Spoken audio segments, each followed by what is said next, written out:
I learned 3 things on my first day working in the Romano mansion. First, never look the boss directly in the eyes. Second, the kitchen staff doesn't ask questions about the men in suits who come and go at odd hours. Third, Matteo Romano didn't eat the food his chef prepared. My name is Violetta Salvatore, and I was desperate enough to take a job in a crime lord's house. The village I came from, Sant'Angelo, was dying. No jobs. No future. Just old stone houses crumbling into the hillside and young people fleeing to the cities. When Mrs. Bardot, the head housekeeper, came through looking for kitchen staff, I jumped at the chance. The pay was 3 times what I could make anywhere else. I didn't ask why. I couldn't afford to. The Romano estate sat on 40 acres outside the city, surrounded by walls and armed guards. The main house was a sprawling villa that screamed old money and older secrets. Marble floors, crystal chandeliers, oil paintings of stern men who looked like they'd killed people with their bare hands. Probably because they had. I kept my head down that first week. Chopped vegetables. Scrubbed pots. Stayed invisible. That's how you survive in places like this. You become part of the background, like the wallpaper or the furniture. But I couldn't help noticing him. Matteo Romano moved through his house like a storm barely contained. Tall, broad-shouldered, with dark hair, he wore slicked back and eyes the color of espresso. He was only 32, but he carried himself with the authority of someone who'd been giving orders since birth. Every staff member straightened when he walked past. Every conversation stopped. He terrified me. And I couldn't stop watching him. On my 8th day I saw something that changed everything. It was late afternoon and I'd stayed behind to finish inventory. Through the kitchen window I watched Matteo standing in the garden, staring at a statue of an elderly woman. His expression was unguarded. Raw. The grief on his face was so profound it hurt to witness. Mrs. Bardot appeared beside me, following my gaze. His grandmother Lucia, she said quietly, raised him after his parents died. She passed 2 years ago. He loved her. It wasn't a question. She was the only person who could control him. The only one he was soft with. Mrs. Bardot's voice dropped to a whisper. He hasn't been the same since she died. Colder. Meaner. Like he buried his heart with her. I thought about that all night.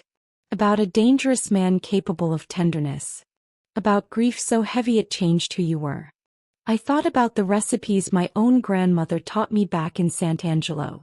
The ones passed down through generations. The ones that tasted like home and memory and love. That's when I got my reckless idea. Subscribe before I tell you what I did next. Trust me, you'll want to see this. The thing about working in a mansion filled with criminals is that everyone has secrets. The guards who patrol the grounds. The drivers who come and go. The chef who cooks elaborate meals that go mostly uneaten. We all had our reasons for being there, and we all knew better than to ask about anyone else's. But I started paying closer attention to Matteo.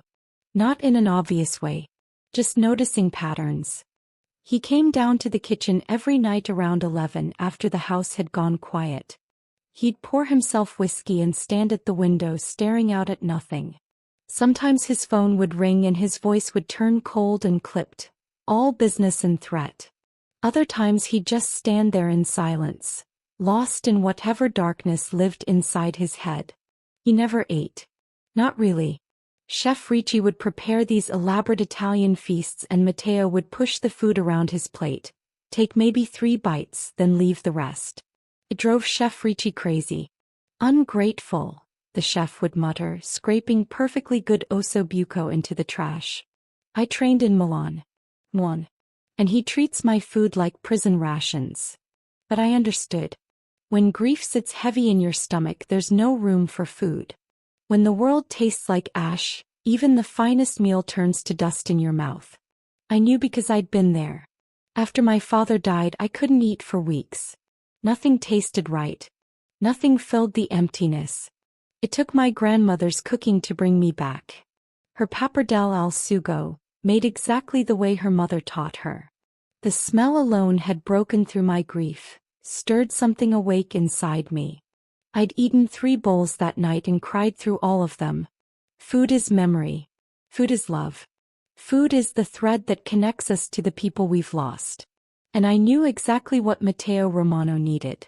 On my 15th day at the mansion, I made my move.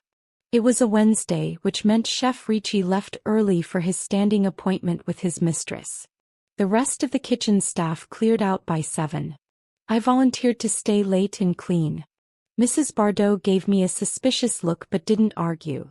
Extra help was extra help. By 8:30 I had the kitchen to myself. My heart was hammering so hard I could hear it in my ears. What I was about to do could get me fired. Or worse. You don't mess with a crime boss's kitchen without permission. You definitely don't cook food he didn't ask for. But I couldn't shake the image of him standing in that garden, grief carved into every line of his face. I pulled out my phone and scrolled to the photos I'd taken of my grandmother's recipe book before I left Sant'Angelo. There. Page 47. Lucia's braciole. Not just any braciole. The recipe Lucia Romano had perfected over 60 years, tweaked and adjusted until it was pure magic. She taught it to my grandmother during those long afternoons in Sant'Angelo, making her promise to pass it down. This dish is love, Lucia had said according to my grandmother. You make it for the people who matter. The ones you'd die for. I gathered ingredients. Good beef, pounded thin. Breadcrumbs. Pecorino cheese. Pine nuts. Fresh parsley.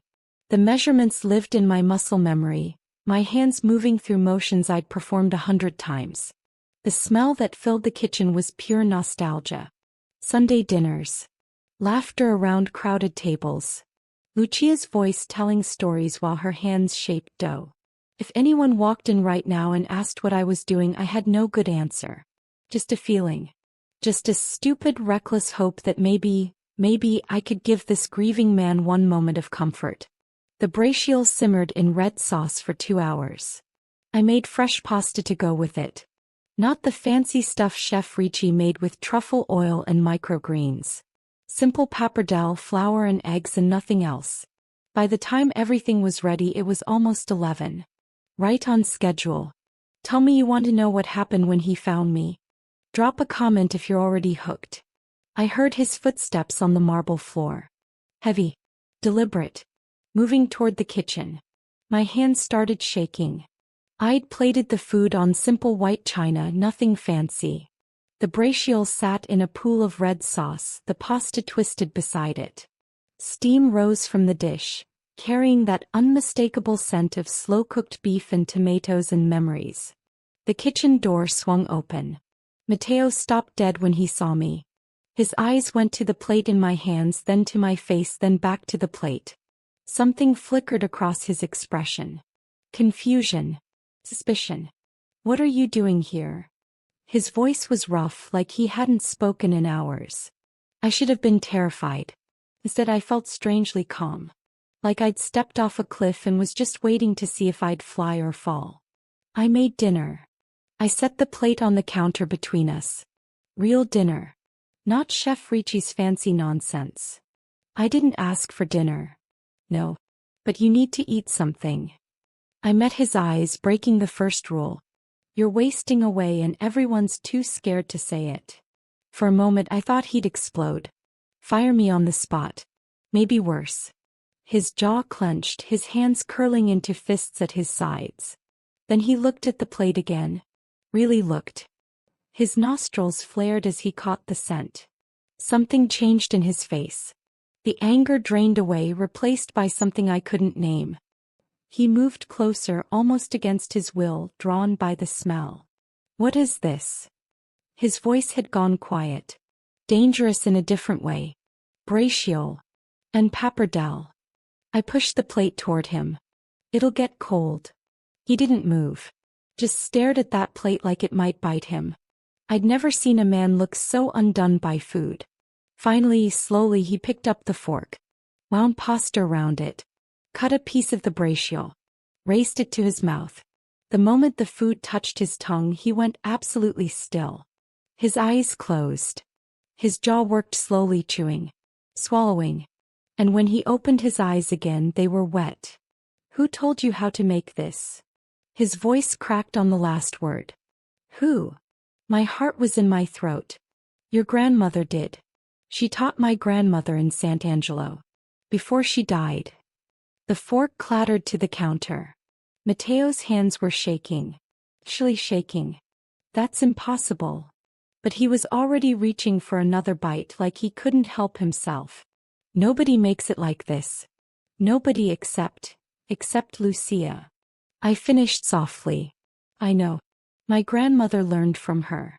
They were best friends in Sant'Angelo. They cooked together every day for 3 years.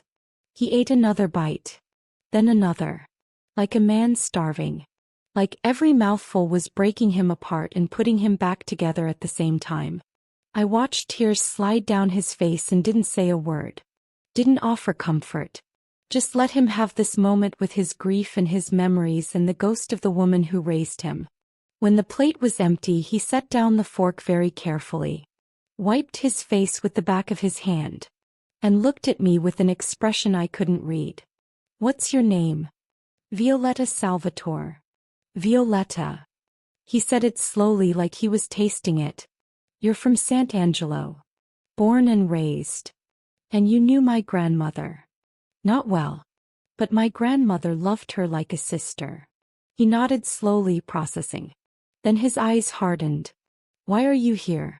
In my house. Here was the truth. The real reason I'd come. Not just for work. Not just for money. Because my grandmother made me promise, I said. Before she died last year, she made me swear that if I ever had the chance I'd find you. She said Lucia worried about you. Said you needed someone to take care of you because you'd never take care of yourself. So this is charity. His voice went cold. Pity. No. I stepped closer, close enough to smell his cologne over the lingering scent of tomatoes and basil. This is a promise kept. This is love that doesn't die just because people do. Your grandmother loved you enough to worry about you from beyond the grave. My grandmother loved her enough to make me swear an oath. And I keep my promises. The silence stretched between us, heavy with everything unspoken. Then Matteo did something that shocked me. He smiled. Small. Barely there. But real. She would have liked you, he said quietly. Lucia. She always respected people who kept their word. I wish I could have known her better. She was stubborn. Fierce. Refused to let me use my money or my influence to make her life easier. Said she'd rather die poor and honest than live rich on blood money. His voice carried equal parts frustration and love. She was the only person in my life who looked at me and saw someone worth saving. Subscribe now or miss what happens next. This story gets darker before it gets lighter. After that night, everything changed. Matteo didn't fire me. Didn't send me away. Instead, he did something far more dangerous. He kept me close. The next evening, Mrs. Bardot pulled me aside before my shift. Mr. Romano wants you to prepare his dinner from now on. Not Chef Ricci. You. Chef Ricci was furious, of course. I'd humiliated him. Shown him up in his own kitchen with simple peasant food. He stopped speaking to me entirely, which was fine. I didn't need his approval. But I needed to be careful. Working directly for Matteo meant visibility. And in a house full of criminals and secrets, attention was the last thing you wanted. I cooked for him every night. Simple dishes from Sant'Angelo. Pasta e fagioli. Ribollita. Pollo alla cacciatora. Food that tasted like home, like grandmother's love, like simpler times. He ate every bite. And he started talking to me. Not about his business. Never about that. But about Lucia. About growing up in her house after his parents were murdered by a rival family. About learning to be hard because softness got you killed in his world. She used to tell me I had a choice, he said one night watching me roll gnocchi. That just because I was born into this life didn't mean I had to become a monster. What did you tell her? His smile was bitter. That she was naive. That monsters are the only ones who survive. Do you believe that? He didn't answer. just took another bite of gnocchi and closed his eyes like the taste was painful. I learned things about him in those quiet kitchen conversations. That he read poetry when he couldn't sleep. That he'd wanted to be an architect before his father died and duty called him to darker things. That he hated the violence but was terrifyingly good at it. "I'm good at things I hate," he said once. "And terrible at the things I love. That's the Romano curse." I learned about his world too. Not from him directly but from context. From the bloodstains on his shirts that Mrs. Bardot bleached out without comment. From the way men came to the house at strange hours and left looking pale. From the conversations I overheard in Italian that stopped abruptly when someone noticed me nearby. Matteo Romano wasn't just a crime boss. He was one of the most feared men in the entire region. His family controlled everything from gambling to loan sharking to protection rackets. Cross him and you disappeared. Betray him and they never found your body. But in the kitchen eating my food he was just a man grieving his grandmother. Just someone who'd lost the only person who loved him without condition. I should have been terrified. I should have kept my distance, done my job, collected my paycheck and stayed invisible. Instead I started falling for him. It happened slowly then all at once. The way he thanked me in Italian, the language of his childhood. The way his eyes softened when I made struffoli just like Lucia used to. The way he asked about my life, my family, my dreams like he actually cared about the answers. "Why did you leave Sant'Angelo?" he asked one night. "Because staying meant watching everything I loved slowly die." I shaped pulpette with flour-dusted hands. "The village is emptying out. In 10 years it'll be a ghost town. You miss it. Every day. But missing something and being able to live there are two different things." He nodded, understanding in his eyes. "I miss who I was before this life. But I can't go back. Can never go back." "Why not?" I challenged. "You have money. Power. You could walk away." "No." His voice was flat. "I couldn't. The moment I try to leave I become a target. The moment I show weakness someone takes their shot. This life doesn't let you retire. Buries you or it breaks you. Those are the only exits." The sadness in his voice made my chest ache. "That's not true," I said. "There's always a choice. You sound like Lucia." He smiled but it didn't reach his eyes. "She said the same thing. Right up until the day she died." Something in his tone made me pause. "How did she die? If you don't mind me asking." His face went blank. Completely empty. And I knew instantly that I'd touched something raw and dangerous. "Old age," he said finally. "In her sleep. Peaceful." But the way he said it made me think there was more to the story. Something he wasn't telling me. I didn't push. Some scars run too deep for sharing. Comment below if you think she should have left right then. Would you? Weeks passed. The cooking arrangements became routine. I'd arrive early before the other kitchen staff, and have dinner ready by the time Matteo returned from whatever dark business consumed his days. We fell into a rhythm. He'd sit at the kitchen counter while I cooked, watching my hands move through familiar motions. Sometimes we'd talk. Sometimes we'd sit in comfortable silence. But always there was this charge in the air between us. This awareness. I'd catch him staring at me with an intensity that made my skin prickle. He'd catch me glancing at him when I thought he wasn't looking. The tension built like a storm waiting to break. Then came the night everything exploded. I was making risotto, stirring constantly when Matteo came in earlier than usual. His jacket was spotted with something dark. His knuckles were bleeding. And his eyes had that empty look that meant he'd done something terrible. "Bad day?" I asked quietly, not turning from the stove. "You could say that." He poured whiskey with shaking hands. Drank it in one swallow. Poured another. "You should clean those knuckles," I said. "They'll get infected." "Don't care." "I do." He laughed, dark and humorless. "Why? Why do you care what happens to me, Violetta?" The way he said my name sent heat through my chest. I turned off the burner, turned to face him. "Because despite everything, You're not the monster you pretend to be. You don't know what I've done. His voice was rough. What I'm capable of. I can guess. Then you should be scared of me. He moved closer, backing me against the counter. You should run far and fast and never look back. My heart was hammering, but I held my ground. Is that what you want? For me to leave? I want... He stopped, jaw clenching. I want things I have no right to want. The air between us was electric. Dangerous. Like what? I whispered. He stared at me for a long moment.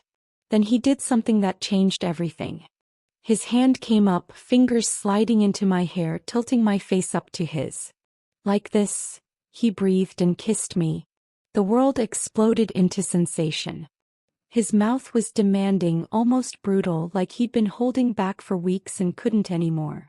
I kissed him back with equal desperation, fisting my hands in his shirt, pulling him closer. This was wrong. Reckless. Dangerous in ways I couldn't even articulate. I didn't care. When we finally broke apart, both breathing hard, Matteo pressed his forehead to mine. This is a mistake, he said. Probably. I'm going to ruin you. Maybe I want to be ruined. His laugh was shaky. You don't know what you're saying. Then show me. I pulled back to meet his eyes. Show me who you really are. All of it. And let me decide if I can handle it. The look he gave me was pure hunger mixed with something that looked like fear. If I show you, there's no going back. You'll be mine. And I don't share. I don't want to go back. That was the night I surrendered to the darkness. To him. To a love that was probably going to destroy me. And I'd never felt more alive. Falling in love with Matteo Romano was like falling into fire. Beautiful. Consuming. Inevitable. He didn't do things halfway. Once I was his, I was completely, utterly his. He had security follow me everywhere I went. Had my apartment swept for bugs. Moved me into a guest wing of the mansion where he could keep me close. You're a target now, he explained, trailing fingers down my spine as we lay tangled in his sheets. Anyone who wants to hurt me will use you to do it. I need to keep you safe. Safe felt like a cage sometimes. Beautiful, gilded, but still a cage. But I couldn't regret it. Not when he looked at me like I was the only real thing in his world of shadows and violence. Not when he whispered to me in Italian words his grandmother taught him, prayers and promises and poetry. Ti amo più della vita stessa, he'd murmur against my skin. I love you more than life itself. I'd never believed in fairy tales. Especially not dark ones. But lying in his arms, I let myself pretend this could last. The household staff noticed, of course. How could they not? Their cold, brutal boss was suddenly human around the kitchen girl. Mrs. Bardot gave me worried looks but said nothing. Chef Ricci avoided me entirely, bitter about his demotion. But it was the guards who scared me. The way they watched me with calculation in their eyes. The way they whispered when I passed. I wasn't just the boss's girlfriend. I was a weakness. A liability. And in Matteo's world, weaknesses got exploited. They think I've made you soft, I said one night, watching him dress for a meeting. You're men. Let them think what they want. He shrugged into his jacket, checked his gun. They'll learn otherwise soon enough. Will they? I challenged. Or are they right? Am I making you vulnerable? He crossed to me in 3 strides, gripped my chin, forced me to meet his eyes. You make me stronger, he said fiercely. You give me something worth protecting. Something worth being better for. Don't confuse love with weakness, Violetta. They're not the same thing. But I wondered. I'd seen glimpses of the man he was in his grandmother's stories. The boy who wanted to build things instead of break them. The one who read poetry and dreamed of a different life. Was I awakening that man? Or distracting him from survival? 2 months into our relationship, I found out just how dangerous that distraction could be. Subscribe so you don't miss what nearly killed us both.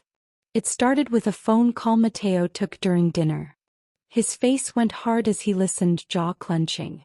When he hung up, his eyes were murderous. I have to go out, he said, already moving toward the door. Stay here. Don't leave the house. What's wrong? Business. He paused, came back to press a hard kiss to my mouth. Promise me you'll stay inside. Promise. I promise. He left with 6 of his men.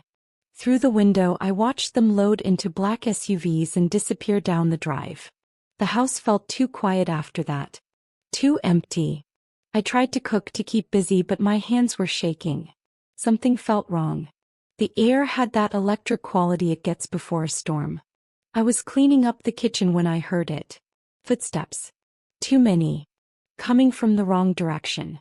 The guards burst through the back entrance, not the front. 3 men I didn't recognize, wearing expensive suits and cold smiles. Well, the one in front said, looking me over like I was a piece of meat. The famous Violetta. The girl who tamed the beast. I grabbed a knife from the counter, held it steady despite my shaking hands. Get out. He laughed. That's cute. Really. But see, you're coming with us. Nothing personal. Just business. They moved toward me in perfect synchronization, trained killers working together. I knew I had maybe seconds before they overpowered me. So I did the only thing I could think of. I screamed. Not for help. Nobody was coming. But I screamed anyway, loud and long, putting every ounce of fear and fury into it. Then I threw the pot of boiling pasta water at the nearest man's face. He went down howling, skin already blistering. The others hesitated for just a second. That second saved my life. Gunshots exploded through the kitchen. The window above my head shattered. The man on my left dropped, blood blooming across his chest. The one in front dove for cover. And then Matteo was there, moving like death incarnate, his gun smoking in his hand. He shot the last man without hesitation, without mercy, without even a flicker of emotion on his face. The kitchen fell silent except for my ragged breathing and the drip of blood on tile. Matteo turned to me and the mask of the killer fell away.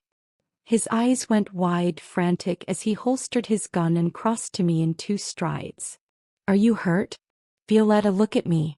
Are you hurt? I shook my head, unable to speak. My ears were ringing from the gunshots. My hands were still gripping the knife. He pried it gently from my fingers, pulled me against his chest. I'm sorry. God, I'm so sorry. This is my fault. I never should have left you alone. You came back. My voice came out shaky. How did you know? I didn't. The call was fake, meant to lure me away. But something felt off, so I turned around. His arms tightened around me. If I'd been 5 minutes later. He didn't finish. Didn't need to.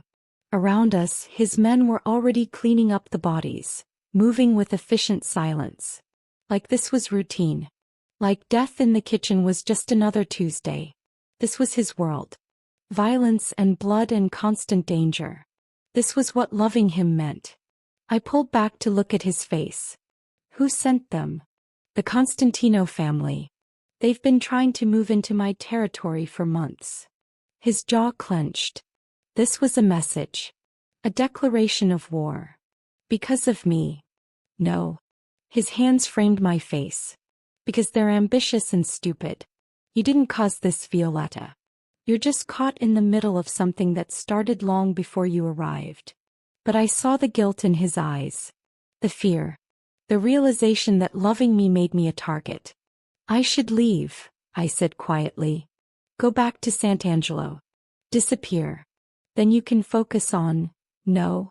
The word came out sharp. Absolute. You're not leaving.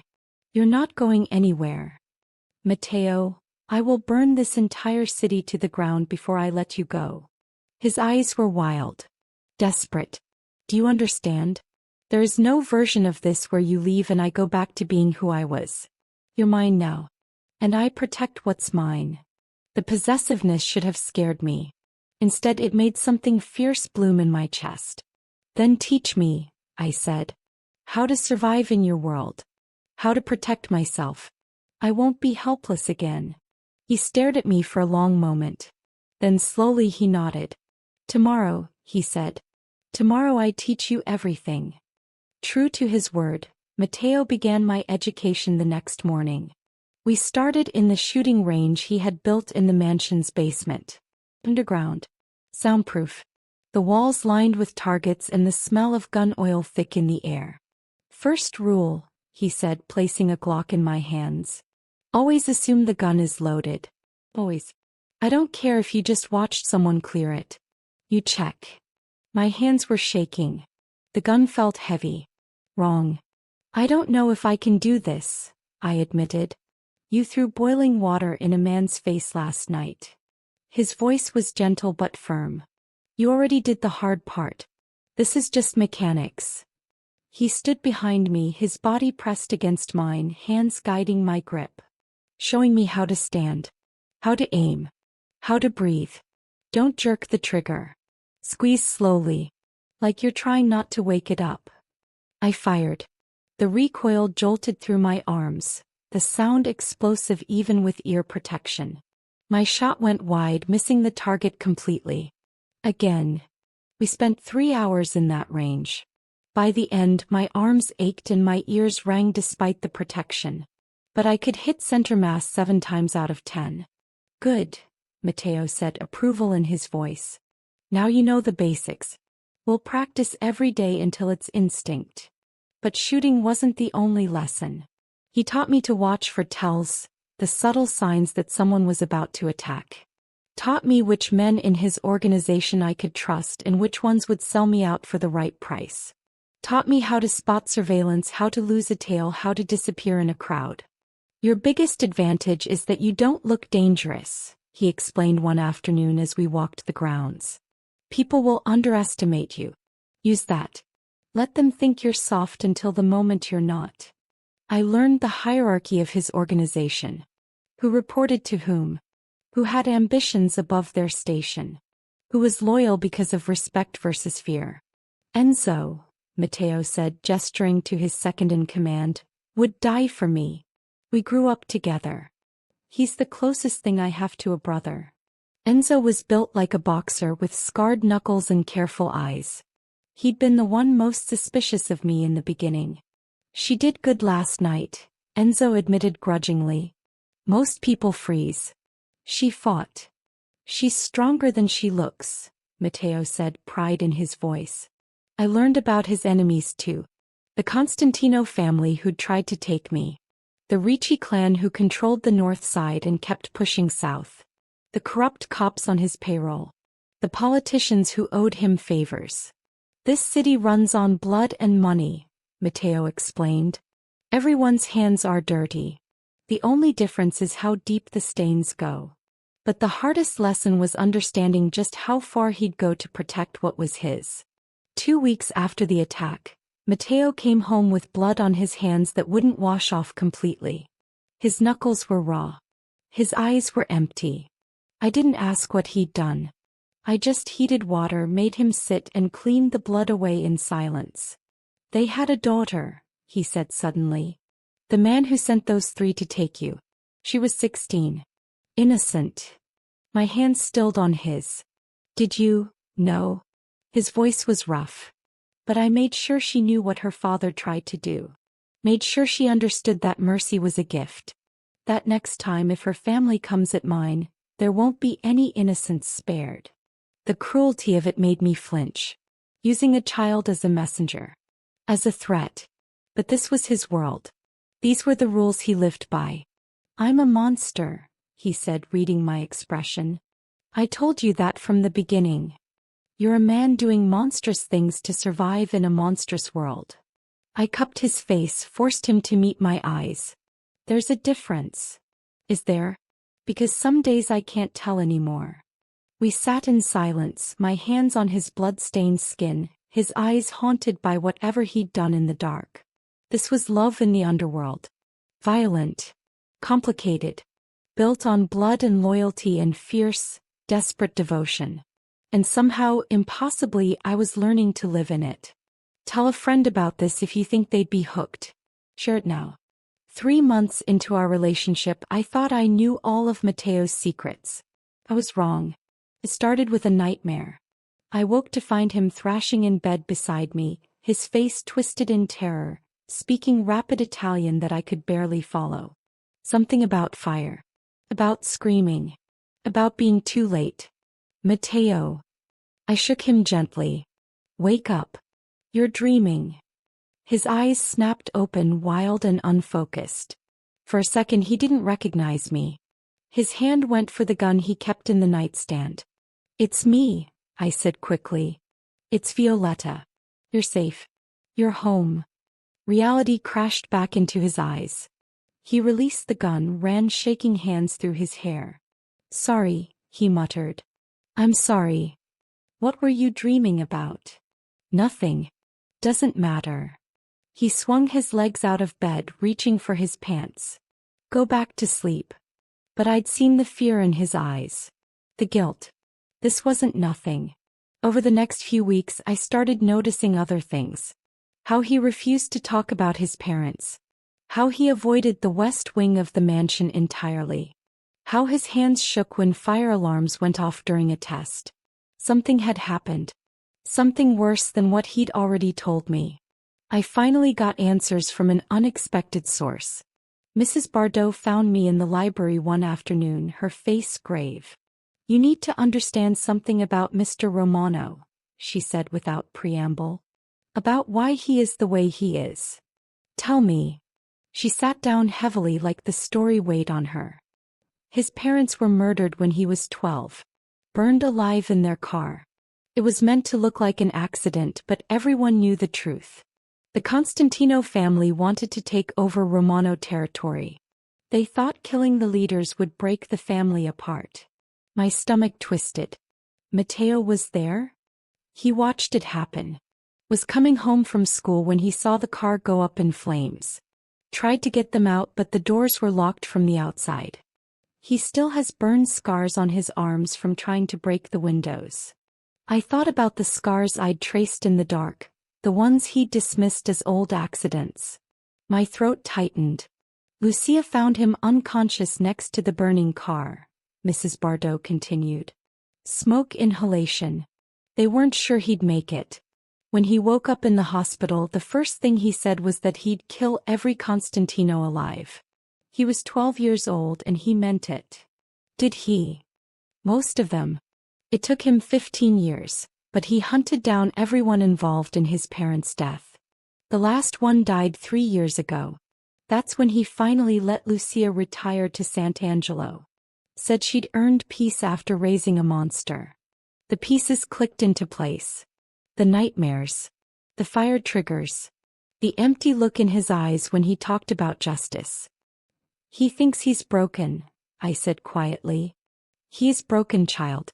The question is whether you're strong enough to love him anyway. I found him that night in his study, surrounded by paperwork and whiskey. He looked up when I entered and I saw the walls go up immediately. Don't, I said, crossing to him. Don't shut me out. Not now. Mrs. Bardot told you. It wasn't a question. She thought I should know. He laughed bitterly. So now you understand. I'm not just a criminal, Violetta.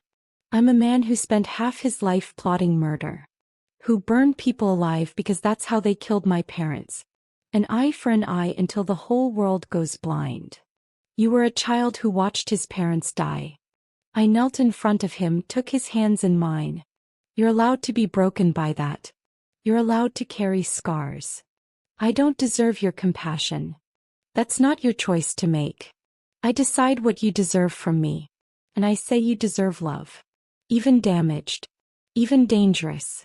Even covered in blood. He pulled me into his lap, buried his face in my neck.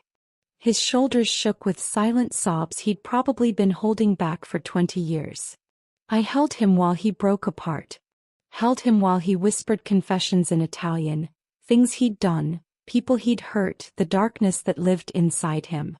Held him until the storm passed and he could breathe again. Lucia said love was the only thing that could save me, he whispered against my skin. But I think she was wrong. Some of us are too far gone. Then we'll be lost together, I told him. Because I'm not going anywhere. That night something shifted between us. The walls came down. The masks came off. We showed each other our worst parts and loved each other anyway. It should have been enough. Should have been the happy ending. But in Mateo's world, happiness was always temporary.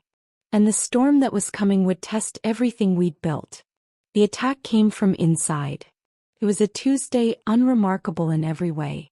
I was in the kitchen preparing dinner when I heard shouting from Mateo's office. Angry voices. The crash of furniture. Then a gunshot. My blood turned to ice. I grabbed the gun Mateo had given me, the one I now carried everywhere, and ran toward the sound. The office door was open. Mateo was on his feet behind his desk, gun drawn, facing Enzo across the room. Enzo also had his gun out, pointed directly at Mateo's chest. "Don't make me do this," Enzo was saying, his voice shaking. "Just give me the accounts and walk away. You can disappear. Start over somewhere else. You've been stealing from me." Mateo's voice was deadly calm. "For how long?" 2 years. Since before she came." Enzo's eyes flicked to me, cold calculation replacing the guilt. "This is perfect actually. I'll kill you both. Make it look like the Constantinos finally got to you. Take over the family." My gun was already rising, my finger finding the trigger the way Mateo taught me. But Enzo was faster, swinging his weapon toward me. 2 shots rang out simultaneously. I felt fire tear through my shoulder, spinning me sideways. But Enzo went down hard, Mateo's bullet catching him center mass. He hit the floor and didn't move. Mateo was at my side instantly, his face white with terror. "Violetta. God no. Stay with me."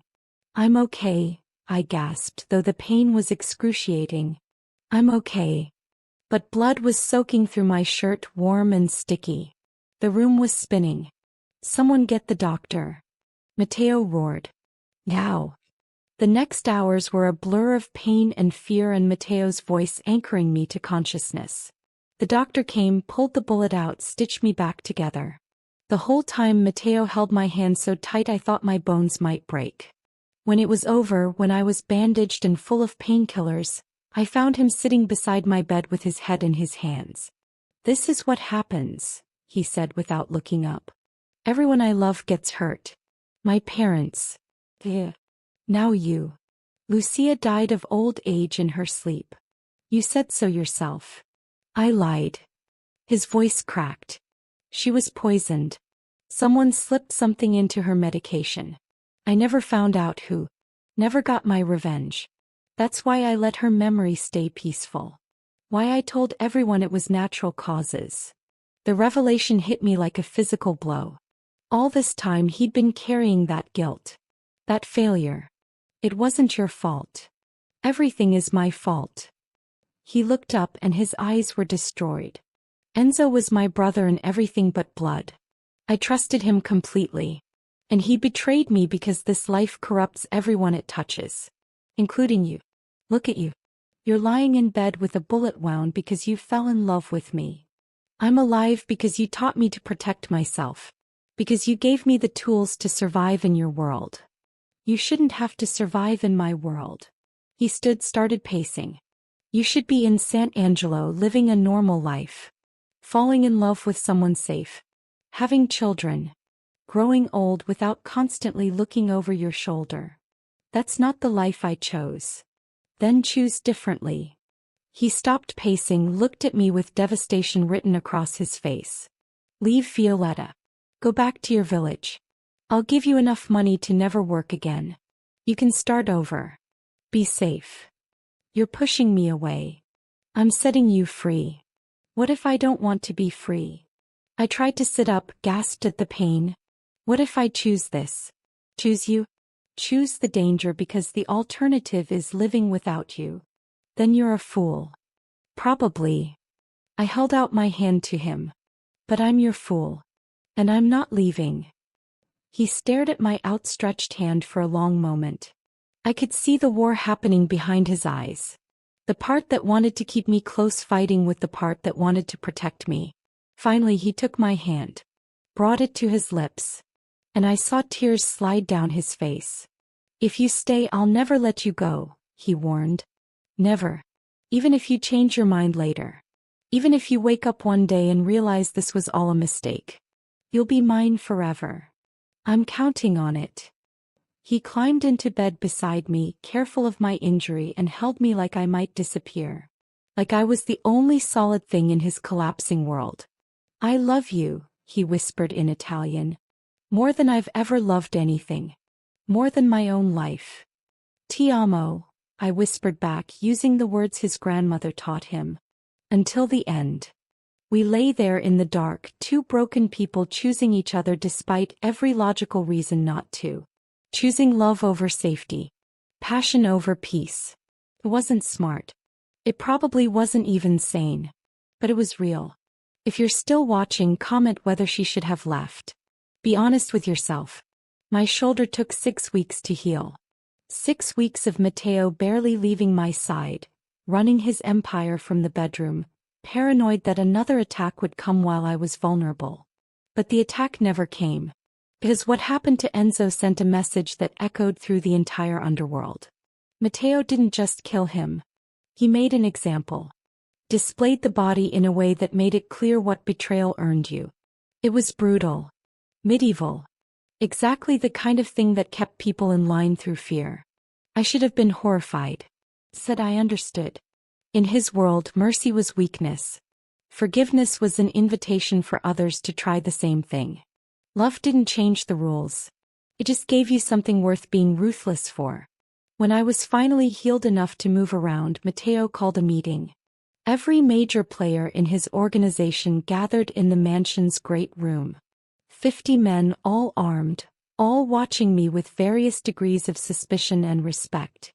Matteo stood at the head of the table, his hand on my waist, and made an announcement that shocked everyone.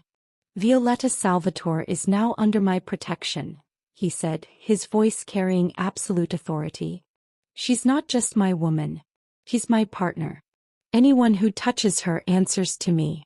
Anyone who disrespects her answers to me. Anyone who even thinks about using her against me better pray I never find out. The room was silent.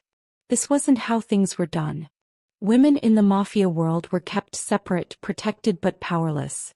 Making me an equal partner was unprecedented. She's proven herself. Enzo's replacement, a man named Greco, said carefully. But with respect, boss, this makes her even more of a target. Let them try. Matteo's smile was sharp as a blade. Every attack makes me stronger. Every enemy makes me more dangerous. They want to come at me through her? They'd better bring an army. He turned to me, pulled out a knife. Before I could ask what he was doing, he sliced open his palm. Blood welled immediately, dark and red. In my family, we seal our most important bonds in blood, he said. It's an old tradition. Unbreakable. He held out the knife to me. I understood what he was asking. This wasn't just a symbolic gesture. This was making me part of his world in a way that couldn't be undone. Once I did this, I was Romano family. I was part of the organization. I was choosing this life permanently. I took the knife. Cut my own palm without hesitation. Pressed it to his. Our blood mixed, warm and intimate. His eyes held mine, intense and possessive. You're mine now, he said in Italian. In blood and bone. Until death. Until death, I repeated. The room erupted in approval. Men who'd been skeptical now nodded their acceptance. I wasn't just the boss's girlfriend anymore. I was one of them. That night, Matteo took me to his private chapel. The mansion had one, a small room with dark wood pews and religious icons that seemed at odds with the violence that funded it. My mother used to bring me here, he said quietly. Before she died. She'd pray for my soul. Pray that I'd find a way out of this life. Did you ever want out? Every day. But wanting something doesn't make it possible. He lit a candle, the flame casting shadows across his face. I used to pray too. For forgiveness. For peace. For someone to understand what it's like to carry the weight of other people's sins. And then I showed up with your grandmother's recipe. He smiled, sad and sweet. And then you showed up. Like an answer to a prayer I'd stopped praying.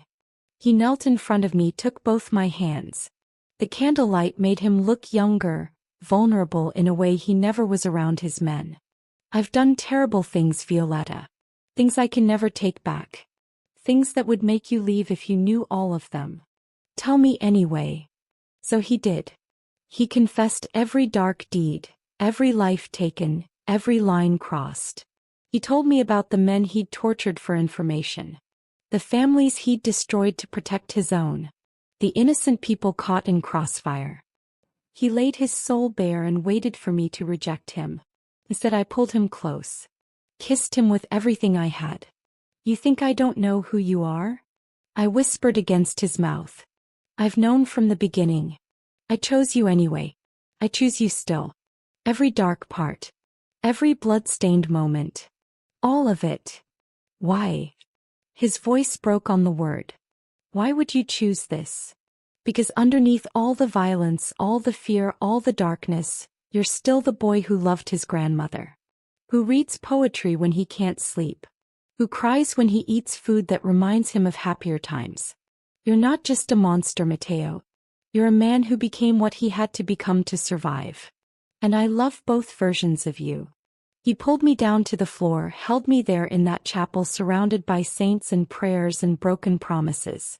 We stayed until the candle burned down, two sinners finding absolution in each other's arms. Some love stories are gentle. Ours was forged in blood and violence and desperate, clawing need. But it was ours. And I wouldn't trade it for anything. Subscribe if you want to know how this ends. Trust me, you don't want to miss it. 6 months after I cut my palm and swore myself to him, Matteo proposed. Not with a romantic dinner or a planned gesture. He asked me while we were cleaning guns in the basement, both of us smelling like gun oil and cordite. Marry me, he said, not looking up from the Glock he was reassembling. I paused mid-motion. That's your proposal? I'm not good at romance. You know that. He did look up then, his eyes serious. But I'm good at commitment. At keeping promises. At protecting what's mine. Marry me, Violetta. Let me give you my name. Let me make this official in every way that matters. You already made it official in blood. I want more than blood. I want vows. I want a ceremony. I want everyone to know you're mine and I'm yours. Forever. I should have hesitated. Should have asked for time to think. Should have considered all the reasons this was insane. Instead, I said yes immediately. We married a week later in that same chapel. When the priest pronounced us husband and wife, Matteo kissed me like he was sealing a pact with the divine. Like he was daring anyone to try to take me from him now. That night he carried me over the threshold of the master bedroom, the one he'd never let anyone else enter. Inside he'd had everything redecoated. Fresh paint. New furniture. A 4-poster bed big enough for 2. I'm giving you all of me, he said, setting me down gently. Everything I have, everything I am. It's all yours now. I don't want your money or your power. I know. That's why you can have it. He cupped my face, his touch reverent. You're the only person who ever wanted me and not what I could give them. The only one who saw me at my worst and stayed anyway. We made love that night like it was our last night on earth. Desperate and tender and fierce. He worshipped every inch of me, whispered prayers against my skin in Italian, made promises in the dark that I knew he'd keep. Ti amero per sempre, he breathed. I will love you forever. Per sempre, I echoed. Forever. In the morning I woke to find him watching me sleep, his eyes soft in a way they never were around anyone else. I never thought I'd have this, he admitted. Someone to wake up to. Someone who knows everything and loves me anyway. It feels like a miracle. It feels like we stole something we weren't supposed to have, I said. Like the universe is going to realize its mistake and take it back. Let it try. His voice went hard. I've already decided. If anyone tries to take you from me, I'll burn the whole world down. You understand? There is no version of reality where you die and I keep living. Where you leave and I let you go. We're bound now, Violetta. In blood and vows and something deeper than either. Until death. And maybe not even then, I whispered. Maybe we'll find each other in whatever comes after. He smiled, and for once it reached his eyes. Then I'll die a happy man. We spent that day doing nothing. Just existing together. Cooking breakfast in the kitchen where we'd first connected. Walking the grounds hand in hand. Sitting in comfortable silence while he read poetry and I sketched the view from the garden. It was the most normal day of my life since joining his world. And somehow it was perfect. But perfection never lasts. Not in our world. That night, as we were getting ready for bed, Mateo's phone rang. His face went hard as he answered, listened. When? He was already moving, pulling on clothes. How many? I sat up, suddenly cold. What's wrong? He hung up, turned to me with fear in his eyes. Real, genuine fear. The Constantinos are making their move. They've been planning this for months. They're coming for all of us. Tonight. How many? All of them. Every family that's ever had a grudge against the Romanos. They've formed an alliance. He pulled a bulletproof vest from the closet, started strapping it on. They're going to try to end this once and for all. My heart was pounding, but my hands were steady as I got dressed. Pulled on the tactical clothes Mateo had bought me. Checked my gun. Prepared for war. You could leave, he said, watching me. Right now. Greco could get you out. Get you somewhere safe. We're bound until death, remember? I'm not leaving you to face this alone. He crossed to me, kissed me hard. If something happens to me, nothing is going to happen to you. To either of us. We're going to fight, and we're going to win, and we're going to grow old together. That's the only ending I'm accepting. He laughed, short and sharp. You're either incredibly brave or incredibly stupid. Both probably. I married you, didn't I? We went downstairs to find the house in chaos. Men loading weapons. Boarding up windows. Preparing for siege. 50 armed men, all ready to die for the Romano name. Mateo stood in the center of it all, giving orders with calm authority. But when he looked at me across the room, I saw the promise in his eyes. We would survive this. Together. Or not at all. The first shots came at midnight. The sound of automatic weapons fire shattering the quiet. Glass breaking. Men shouting. The war had begun. And I stood beside my husband, gun in hand, ready to defend the dark love we'd built in the shadows. This was our ending. Or maybe our beginning. Either way, we'd face it together. Just like we promised. Until death. And maybe even beyond. Comment below what you think happens next. Does love conquer all, even in the darkness? Or does the darkness always win in the end? Tell me your thoughts before this story ends forever.